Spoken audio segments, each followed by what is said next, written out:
Hi, ஒருத்தருக்கு tiffin செய்யணுமா? இதோ ஐடியா.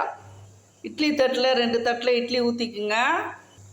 3 தக்காளி, 2 காஞ்ச மிளகா, 2 பூண்டு, கொஞ்சமாக ஒரு துண்டு புளி. இதை இந்த தட்டில் இப்படி அடிக்குங்க.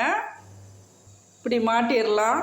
இட்லி தட்டில் தண்ணி காயட்டும், வச்சிடலாம். உள்ள 5 நிமிஷம் கழித்து பார்ப்போம். சட்னிக்கு ஒரு தாளிப்பு கொடுத்துடலாம். முருங்கைக்கீரை, கருவேப்பிலைக்கு பதில் முருங்கைக்கீரை போட்டு தாளிச்சுப்போம்.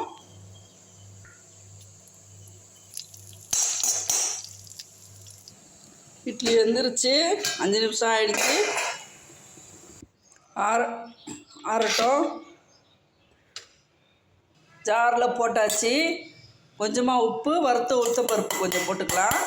அரைச்சிடலாம். முருங்கைக்கீரை தாளிப்பு போட்டாச்சு. டிஃபன் ரெடி 5 நிமிஷத்தில். நீங்களும் ட்ரை பண்ணுங்கள். பிடிச்சா லைக் பண்ணுங்கள், ஷேர் பண்ணுங்கள், சப்ஸ்கிரைப் பண்ண